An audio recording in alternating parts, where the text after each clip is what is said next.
The White Ship by H.P. Lovecraft. I am Basil Elton, keeper of the North Point light that my father and grandfather kept before me. Far from the shore stands the grey lighthouse, above sunken slimy rocks that are seen when the tide is low, but unseen when the tide is high. Past that beacon for a century have swept the majestic barks of the seven seas. In the days of my grandfather there were many. In the days of my father, not so many. And now there are so few that I sometimes feel strangely alone, as though I were the last man on our planet. From far shores came those white-sailed argosies of old, from far eastern shores where warm suns shine and sweet odors linger about strange gardens and gay temples. The old captains of the sea came often to my grandfather, and told him of these things which in turn he told to my father, and my father told to me, in the long autumn evenings when the wind howled eerily from the east. And I have read more of these things, and of many things besides, in the books men gave me when I was young and filled with wonder. But more wonderful than the lore of old men and the lore of books is the secret lore of ocean. Blue, green, grey, white, or black, smooth, ruffled, or mountainous, that ocean is not silent. All my days have I watched it and listened to it, and I know it well. At first it told to me only the plain little tales of calm beaches and near ports, but with the years it grew more friendly and spoke of other things, of things more strange and more distant in time and space. Sometimes at twilight the grey vapours of the horizon have parted to grant me glimpses of the ways beyond, and sometimes at night the deep waters of the sea have grown clear and phosphorescent to grant me glimpses of the ways beneath. And these glimpses have been as often of the ways that were, and the ways that might be, as of the ways that are. For ocean is more ancient than the mountains, and freighted with the memories and the dreams of time. Out of the south it was that the white ship used to come when the moon was full and high in the heavens. Out of the south it would glide very smoothly and silently over the sea. And whether the sea was rough or calm, and whether the wind was friendly or adverse, it would always glide smoothly and silently, its sails distant, and its long, strange tiers of oars moving rhythmically.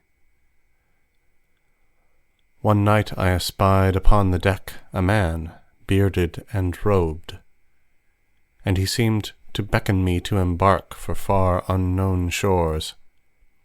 Many times afterward I saw him under the full moon, and never did he beckon me.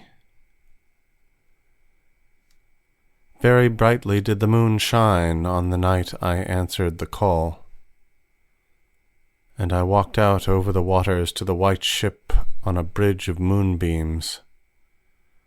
The man who had beckoned now spoke a welcome to me in a soft language I seemed to know well, and the hours were filled with soft songs of the oarsmen as we glided away into a mysterious south, golden with the glow of that full, mellow moon. And when the day dawned, rosy and effulgent, I beheld the green shore of far lands, bright and beautiful, and to me unknown. Up from the sea rose lordly terraces of verdure, tree-studded, and showing here and there the gleaming white roofs and colonnades of strange temples. As we drew nearer the green shore, the bearded man told me of that land, the land of Zura, where dwell all the dreams and thoughts of beauty that come to men once and then are forgotten. And when I looked upon the terraces again, I saw that what he said was true, for among the sights before me were many things I had once seen through the mists beyond the horizon and in the phosphorescent depths of ocean.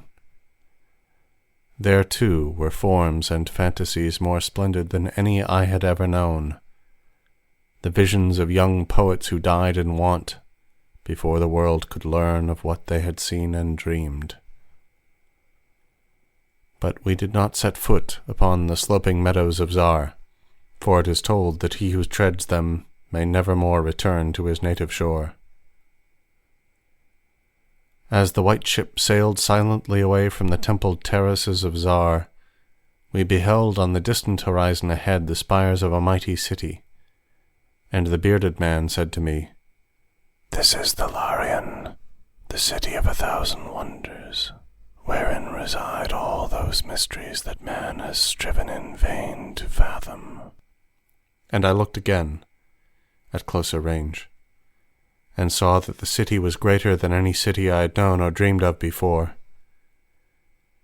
Into the sky the spires of its temples reached, so that no man might behold their peaks, and far back beyond the horizon stretched the grim grey walls, over which one might spy only a few roofs, weird and ominous, yet adorned with rich friezes and alluring sculptures. I yearned mightily to enter this fascinating yet repellent city, and besought the bearded man to land me at the stone pier by the huge carven gate, Akariel. But he gently denied my wish, saying, "Into Tharan, the city of 1,000 wonders, many have passed, but none returned. Therein walk only demons and mad things that are no longer men, and the streets are white with the unburied bones of those who have looked upon the eidolon Lathi that reigns over the city." So the white ship sailed on past the walls of Tharan, and followed for many days a southward flying bird, whose glossy plumage matched the sky out of which it had appeared. Then came we to a pleasant coast, gay with blossoms of every hue, where as far inland as we could see basked lovely groves and radiant arbours beneath a meridian sun. From bowers beyond our view came bursts of song and snatches of lyric harmony, interspersed with faint laughter, so delicious that I urged the rowers onward in my eagerness to reach the scene. And the bearded man spoke no word, but watched me as we approached the lily-lined shore. Suddenly, a wind blowing from over the flowery meadows and leafy woods brought a scent at which I trembled. The wind grew stronger, and the air was filled with the lethal, charnel odor of plague-stricken towns and uncovered cemeteries. And as we sailed madly away from that damnable coast, the bearded man spoke at last, saying, "This is Zura, the land of pleasures unattained." So once more the white ship followed the bird of heaven, over warm, blessed seas fanned by caressing aromatic breezes.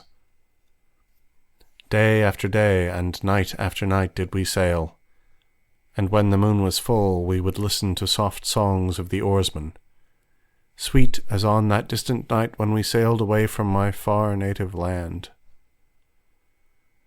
And it was by moonlight that we anchored at last, in the harbour of Sonan, which is guarded by twin headlands of crystal that rise from the sea and meet in a resplendent arch. This is the land of fancy, and we walked to the verdant shore upon a golden bridge of moonbeams. In the land of Sonan, there is neither time nor space, neither suffering nor death, and there I dwelt for many eons. Green are the groves and pastures, bright and fragrant the flowers, blue and musical the streams, clear and cool the fountains, and stately and gorgeous the temples, castles, and cities of Sonan. Of that land there is no bound, for beyond each vista of beauty rises another more beautiful.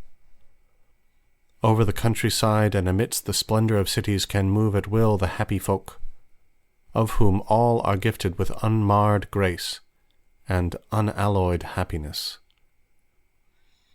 For the eons I dwelt there, I wandered blissfully through gardens where quaint pagodas peep from pleasing clumps of bushes, and where the white walks are bordered with delicate blossoms. I climbed gentle hills from whose summits I could see entrancing panoramas of loveliness, with steepled towns nestling in verdant valleys, and with the golden domes of gigantic cities glittering on the infinitely distant horizon. And I viewed by moonlight the sparkling sea, the crystal headlands, and the placid harbour, wherein lay anchored the white ship. It was against the full moon one night in the immemorial year of Tharp that I saw outlined the beckoning form of the celestial bird, and felt the first stirrings of unrest. Then I spoke with the bearded man, and told him of my new yearnings to depart for remote Kathoria, which no man hath seen, but which all believe to lie beyond the basalt pillars of the west. It is the land of hope, and in it shine the perfect ideals of all that we know elsewhere, or at least so men relate. But the bearded man said to me, "Beware of those perilous seas wherein men say Kathoria lies. In Sonan there is no pain or death, but who can tell what lies beyond the basalt pillars of the west?" Nevertheless, at the next full moon I boarded the white ship, and with the reluctant bearded man left the happy harbour for untravelled seas. And the bird of heaven flew before, and led us toward the basalt pillars of the west. But this time the oarsmen sang no soft songs under the full moon. In my mind I would often picture the unknown land of Kathoria with its splendid groves and palaces, and would wonder what new delights there awaited me.